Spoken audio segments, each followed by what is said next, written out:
appreciate you taking time out of the day. I know how busy you probably are right now. Not only are you in trucking, so we know you're busy, but you guys are pretty much open deck, right? Yeah, all we do is flatbed and overdimensional freight. That's what we focus on. That's 98% of our business. And did you ever think you would see a freight environment like we're looking at right now? It's wild, man. It is. It's something else. The rates keep on climbing, and you try to catch it. You try to prepare for it, but it's pretty wild right now, and it's all good. Margins get compressed when rates increase so quickly, but you catch it on the backside and hopefully make up for it when things start to even out a little bit. Yeah, it's got to be exciting for you to wake up every morning and wonder what you're going to see in the office today. Exciting is a word yeah, that, you want to call it exciting? Yeah, yes. One way to put it. All right, so we have things to talk about today. We want to get some callers in to talk to you, but tell us about ZMAC. Give us kind of a rundown. What's ZMAC all about? ZMAC is obviously we focus on flatbed and overdimensional freight. What we try and do is we try to play in a niche market that's typically dominated by asset-based companies. It's difficult it's a very challenging segment of the market. So not a lot of brokers, especially some of the really large ones out there, they don't have a good understanding of what it takes to move overdimensional freight. And we started ZMAC and wanted to be a resource for carriers, small carriers, to be able to get really good freight and to be able to work with a partner that understood overdimensional freight rather than someone that is trying to move it at the lowest cost. That's a good point. Let me jump in there because one of the things I like to do in this segment, we're trying to improve relationships between brokers and carriers and be able then to provide more value to our ultimate customer, and then we can all make more money and life will be good. With everything we've got going on right now, I mean, it's got to be really challenging. We haven't seen an environment like this. I've been in the industry 35 years. I haven't ever seen an environment like this. I mean, we're not even sure how to act. I'm glad it's a good environment. I can remember being at the bottom and saying, boy, we've never seen anything like this, and it sucks. So I'd rather deal with this, but it's challenging. There's no doubt.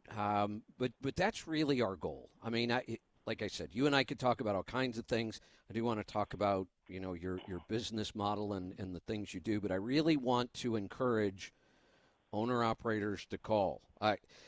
Matt, I'm not sure if you – Brent, go ahead. Yeah, one quick thing I want to point out to the callers that call in. This is a rare situation because Matt is a very successful open deck specialized broker, and he's also a customer advisory board member of Truck Stop, so we trust him to help us build solutions for the marketplace. But more importantly, before he was ever a broker, Matt Ziegler was a truck driver, so he knows what it's like. I love that. I was. I love that. Started off driving truck in college. I was a mover for a moving company out of Racine, Wisconsin here, and was over the road. I know what it's like to be on the road and to have to live in, whether you're eating in a truck stop and all of the challenges that go along with it. But I can tell you, I miss the open road a lot of days. I can tell you that. There's a peacefulness of that. I can relate. I drove myself. I miss it. I really do. In fact, I have now, instead of a tractor trailer, I have a coach in a 24-foot car hauler behind it, so I'm still 73 feet, and so I still go out and do that because I miss it. I mean, I really enjoy it when I'm out on the road. The point I wanted to make earlier and got off on a tangent there, you talked about your expertise in the open deck, the specialized, and not just some broker trying to move it at the lowest rate. I think that's one of the mistakes the broker industry made and continues to make. And there's plenty of blame to go around, and I don't want to do a lot of blaming. I want to find solutions. But one of the things that causes a lot of problems and distrust with small carriers and owner-operators is dealing with a broker who doesn't understand their freight. it's very frustrating because it's ultimately the carrier that pays for that. They're the ones out there where things went wrong because the broker who's arranging all this doesn't understand it. Brokers do a lot of good. We're going to talk about the positive stuff, but we do have to identify the problems. And for me, that's always been a big one. Brokers who try to handle freight that they don't know how to handle. I think that's a great point, and that's something that we really focus on. And I'll just give you a quick example. If you have an overdimensional load and the broker sets up a delivery with a crane at 8 a.m. on Monday morning, well, you may not be able to travel in certain states based on the size of your load and the dimensions. So you would have to be there on Friday to make that crane appointment at 8 a.m., and the broker's not putting you in a position to succeed. And that's a small example, one of 1,000 examples I could give you, especially on open deck, on when you want to position the carrier, you want to be a partner with the carrier to try and position them for success so that ultimately the end customer's happy and, it's a cohesive relationship. And I got 50 people in sales that are out there selling to these customers and making promises, and we want to live up to those expectations of our customers, and we can't do it alone. So we want to communicate. We want to over communicate so that everyone is in a position to succeed. Absolutely. All right. So we blew through that first segment. I'm going to get to a break. Phone lines are open. And they're still open. It's one of the challenges I have with this segment. For some reason, this is the only segment where I have trouble getting people to call. Last month, we got calls right away. Right now, phone lines are kind of empty, so if you want to dial during this break. Otherwise, we'll just keep talking. We'd love to. Go ahead. You should maybe bring a PPP again, and then I think the lines will just There you go. That's right. We will be right back. Dial us up. I'm Kevin Rutherford. Welcome back. All right, it is Broker Connect. We're talking with Matt Ziegler from ZMAC Transportation. The line's actually filled up. It's a good sign. We're going to get to some calls. Yeah, we're going to get to some calls. We'll talk about some things. Matt, couple things real quick, and then we'll get to some calls. I worked as a broker many, many eons ago, and I'm looking at one of the things I remember is really, really challenging about being a broker, especially a really small broker, was it always felt like somebody was unhappy. I had to deal with shippers and I had to deal with carriers, and there were very few times it felt like I was really good at keeping them both happy. It was a lot of work. I look at what you're dealing with right now. I can't imagine what it's like going to your customers with these rates. Yeah, it's definitely a challenge. I can tell you that the salespeople will tell you that our rates are way too high, and the operations people will tell you that there's not enough money in here to get it covered. So I mean, it's always a challenge to find that balance. We developed a tool that can quote over-dimensional freight up to 14 wide and 14 high to and from anywhere in the country and get an instant market rate, including permits, escorts, circuitous miles. So, wow. We have a tool that is available that can get these real-time market rates for whatever size freight that a person is hauling. Excellent. I know that you're very involved in the industry, involved with the TIA, you're involved with truckstop.com, and I noticed one of the things we always ask our guests some questions before they come on the air. One of the things we ask is, what do you want to share with our tribe? What do you want our tribe to learn from this? And your first sentence caught my attention because I've thought this forever, and I don't know how to make it happen, but more cooperation within the industry groups overall. I mean, we could talk about lots of industry groups that it seem like they're always fighting, but this is a big one, TIA and OIDA. I can't fathom why two groups who have so much in common and so much to gain from being cooperative with each other. And when I say that, I also mean not just the two groups, but also the members of those groups, the carriers and the brokers. Why we have always fought like cats and dogs when we have so much to gain by cooperating. I agree 100%. So I'm on the board of the TIA as well, and that was one of the things I was talking to Ann, the new CEO of TIA, about. Is I'm like, it's a match made in heaven. Honestly, I mean, the OIDA and TIA, we should be out there advocating for the small carrier, the small truck driving, small companies, because we have something that they want, which hopefully is good freight. I'm not talking about the garbage freight that a lot of people try to peddle. I'm talking about a legit rate for the job that they're going to do, which is a tough job. Understanding that and trying to, have the OIDA members understand that we are not UNICEF either. We are a for-profit organization, and That's right. I have to make money That's right. and reinvest back in my organization so that I can hire more people and provide them more good freight.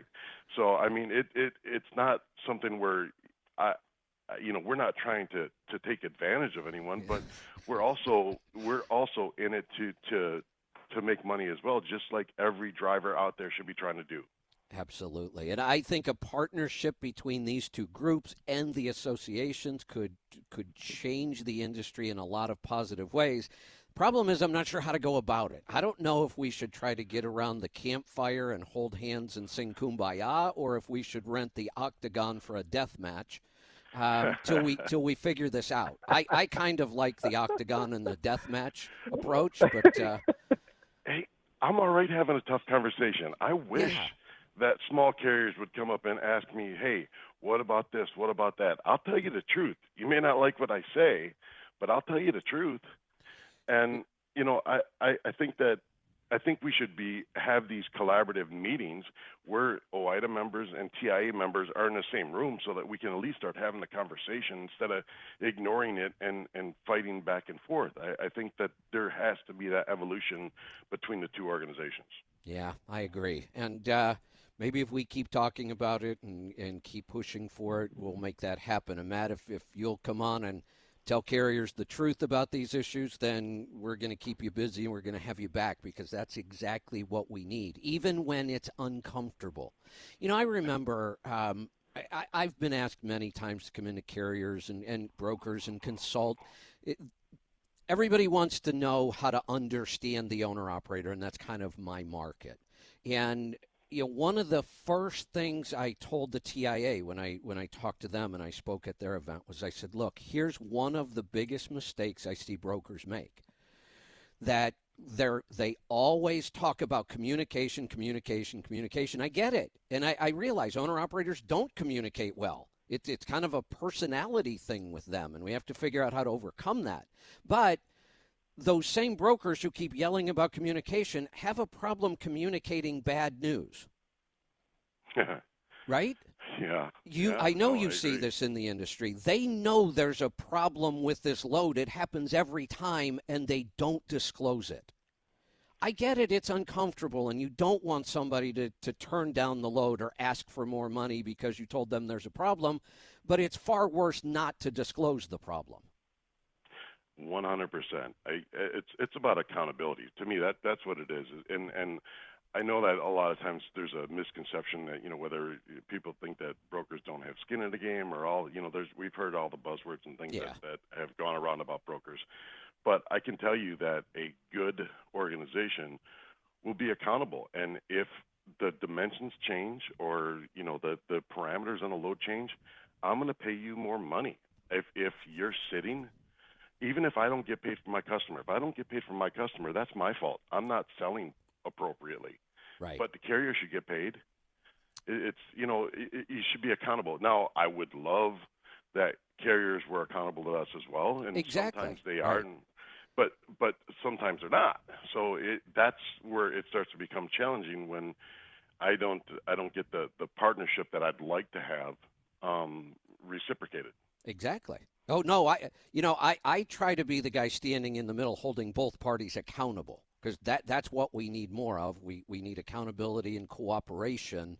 So I'm kind of the one standing in the middle, saying, "Look, let's talk about this." That's why we do this show, and this segment. It's why At our live events, we've brought brokers in to interact with owner-operators, and it's why I don't just stick to the owner-operator side. I go work with the TIA and these other groups so that we can maybe foster this. So what do you say we grab a call before this break? Sure. All right, let's get started in South Carolina. Danny, welcome to the program. Well, good morning, Kevin. Good morning. I worked with ZMAC before. It's been a while, but there was a project they were doing out of Maryland. It was bridge support beams. Went on a step deck because it was over height a little bit. But the shipper started requesting me to come back. And I asked him why.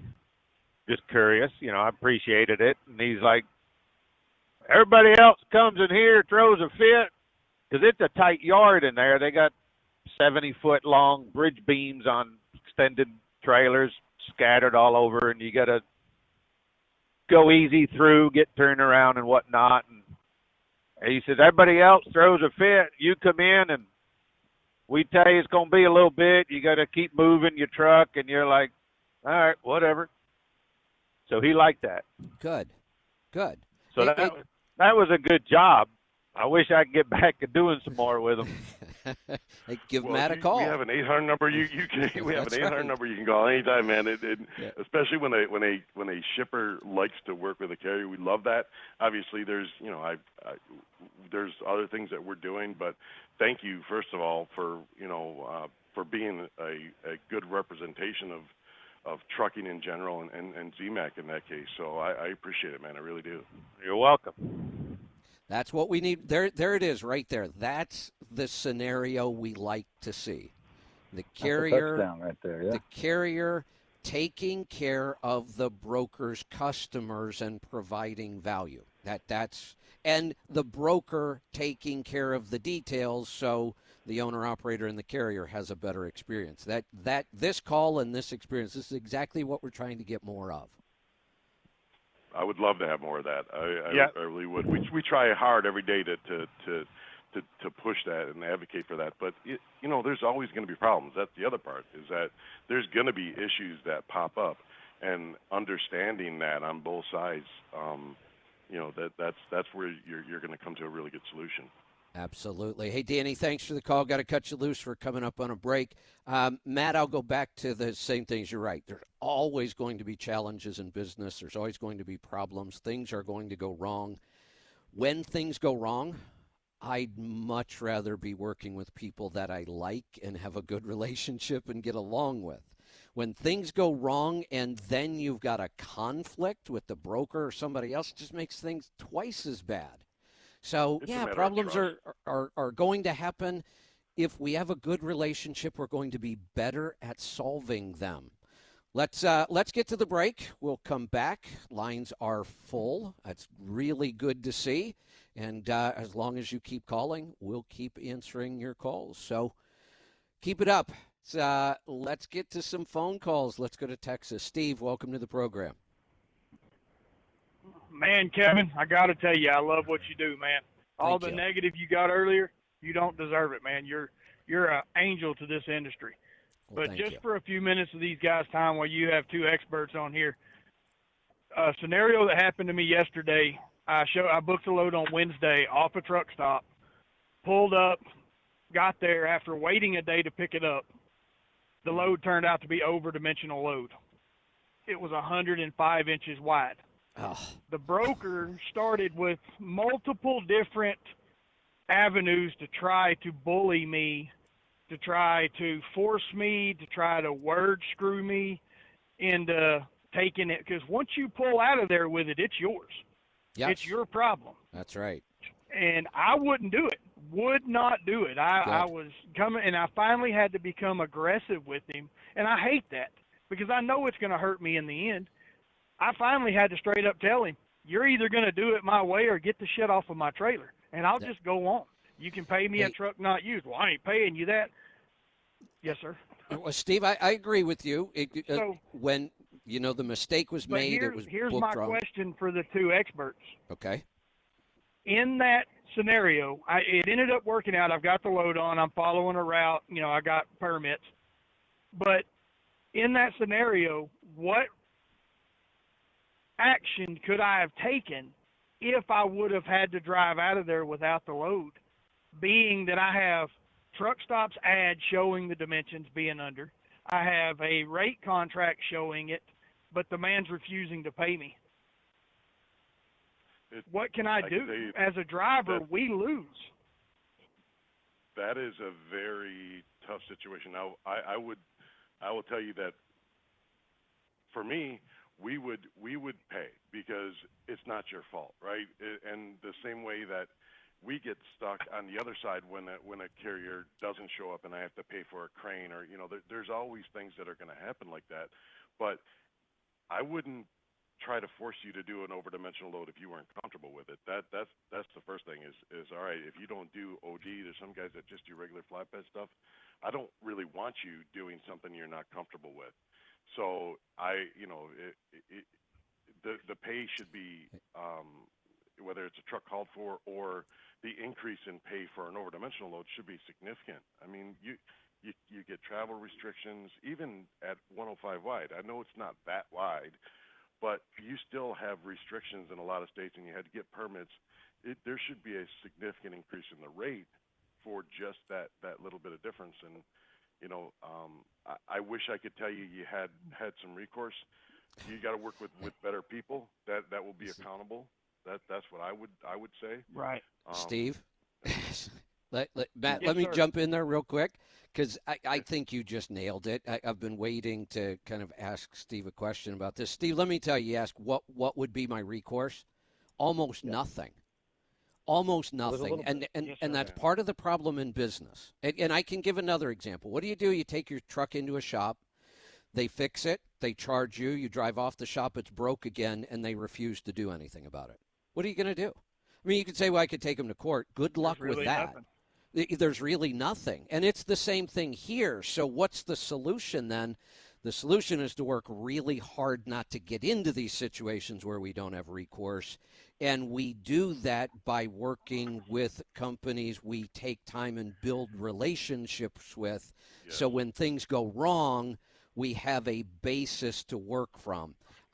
Earlier when Danny called and said he worked with ZMAC and the customer liked him and requested him, I can promise you in that scenario, when something went wrong, we wouldn't be, here you're working with a broker who doesn't know you. You may not have ever worked with them before, and you may not ever work with them again because that's kind of the norm. And so they don't have any incentive to make you happy. Hey, Kevin. Right. But that's why there's such a negative amongst drivers and brokers, though, is because, nobody wants to take accountability. This man should have said, oh, yeah, we messed this up. We're sorry that it's cost you an entire – it's 7 hours of sitting on that yard to get loaded and get permits. Wow. That's not my fault. I agree. I lost all that revenue. I didn't overcharge them when I gave them the new price. I was extremely fair.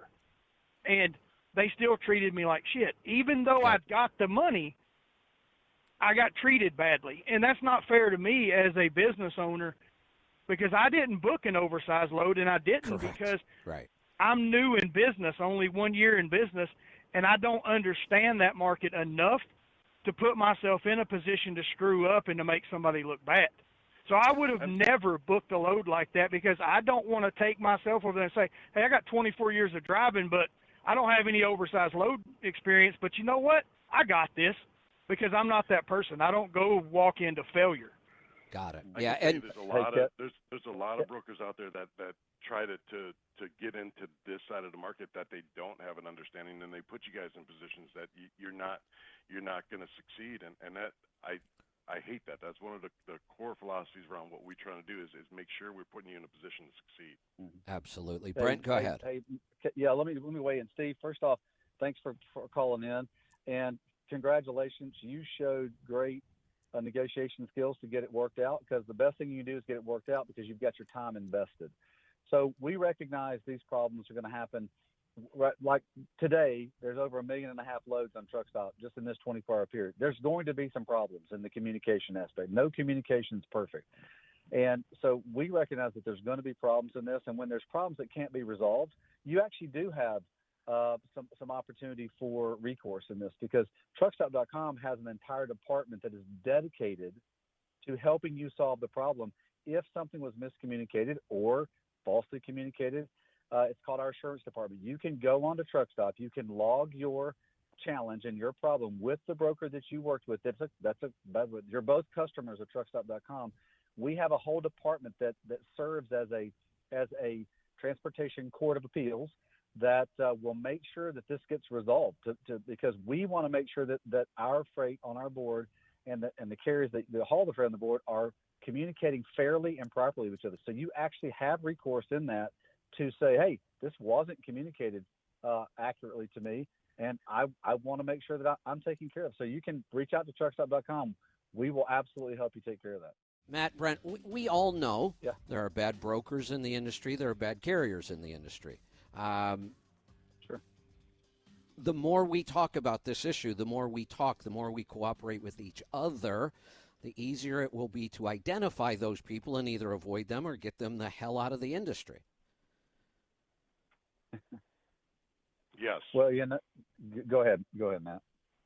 No, I agree with you. And you know, the problem is a lot of it becomes a matter of perspective as well, right? So if we have an issue with a load and the carrier has a perspective on that issue and we have a differing perspective, neither one of us are bad actors in that Right. scenario, but it can go down a bad road really quickly because there's different perceptions on how things went. And again, Right. that's exacerbated by not having good relationships. Yeah, no doubt. 100%. Hey, Kevin, one of the things we do on Truckstop, because we see all these players, we have 65,000 carrier accounts and 10,000 broker accounts. We rate everybody. You get an A through F rating. So everybody gets rated on their performance in the market, because people want to know, am I dealing with the best person I need to deal with? And they want to create the expectation. And it's both sides. We try to be balanced. We want to be transparent with everything so you can create the best relationship. And if you're transparent, that's what happens. And so by using these ratings, it helps a lot in the communication with expectation between two people that need to work with each other. So it's been working very well. And the same thing on the assurance end that I talked about with Steve earlier is that both sides, the broker can complain against the carrier and the carrier can complain against the broker, and we work to work it out because we want them to succeed. That sounds like accountability to me. Well, Yeah. it's important in life. right in our mission statement, unwavering accountability. I love that. That's exactly who we want to be. Not just accountability, unwavering accountability. I love That's that. right. That's Yeah. right. That's right. Love that. All right, let's go to some phones. We're going to go to Texas. Lyle, welcome to the program. Yes, how are you? Good. What's on your mind today? I'm an independent owner-operator. I do a lot of specialized hauling. I've got a low-boy step deck.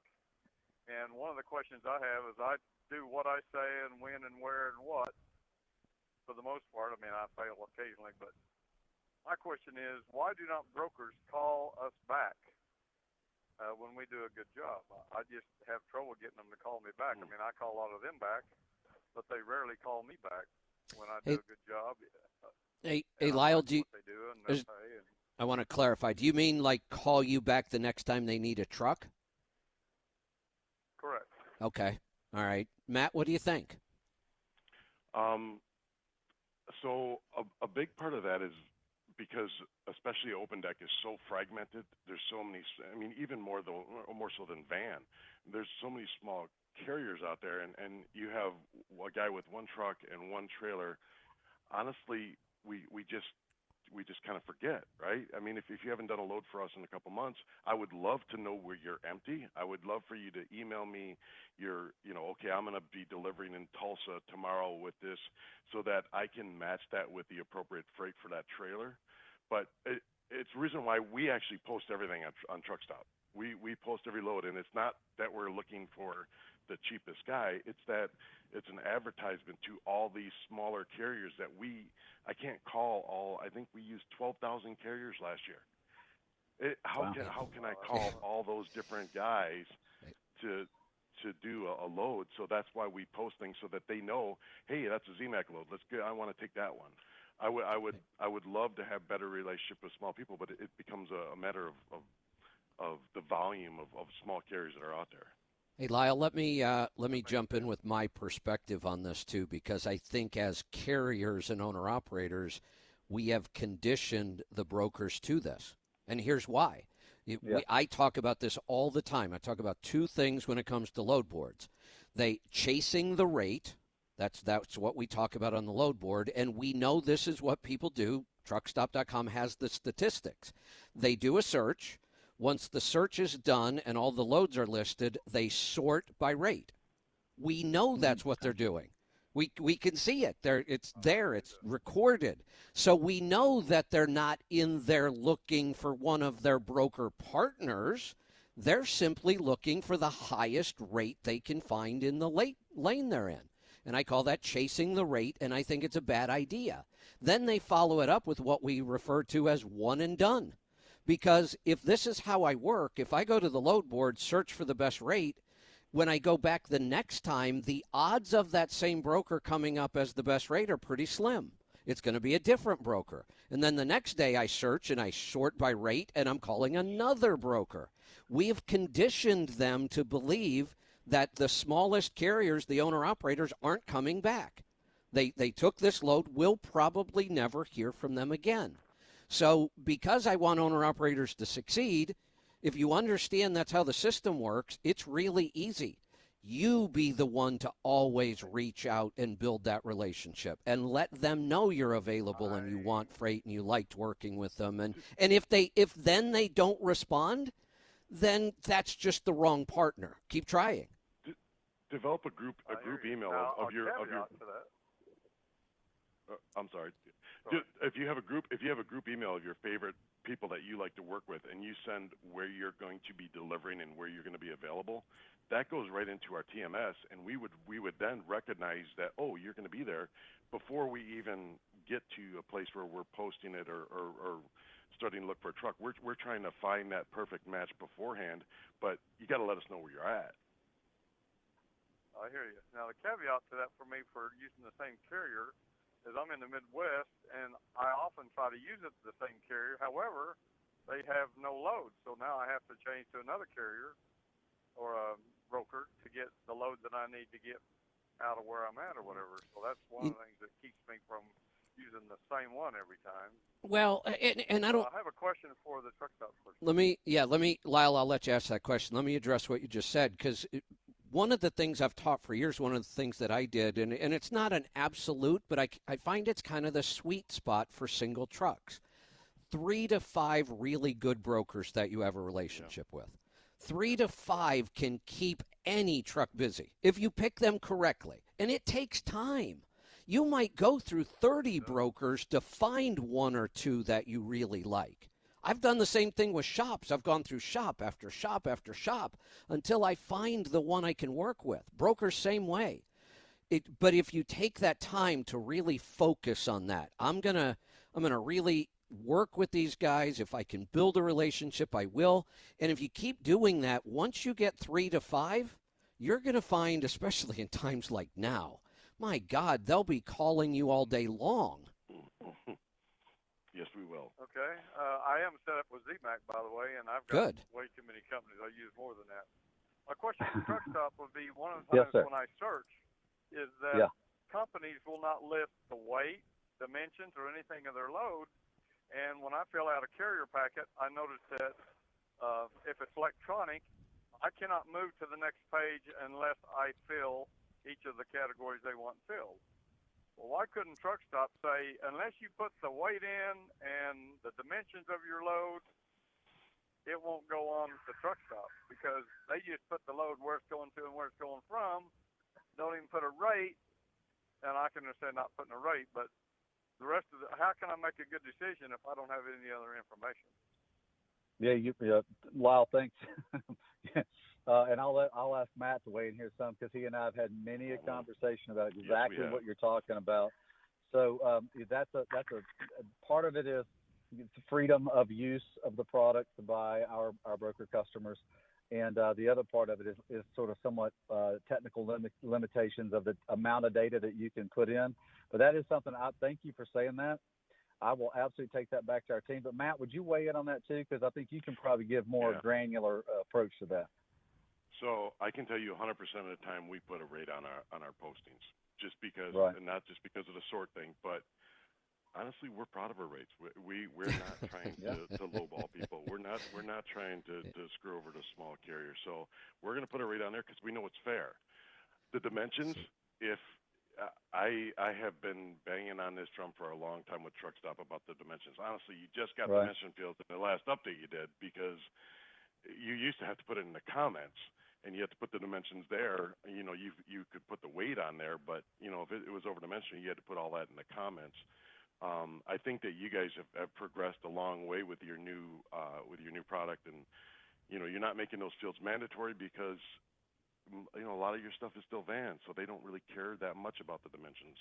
But on the open deck stuff, it wouldn't break my heart if you had to, if you selected that it was for a flat or a step deck, that it was mandatory to put dimensions on. I would love that feature in Truck Stop. Well, the good thing, Lyle, is that you got the two guys on the phone that can actually can maybe make it happen, because they listen to me some. I'm the chief relationship officer for the company. More importantly, they listen to Matt because he's a customer advisory board member.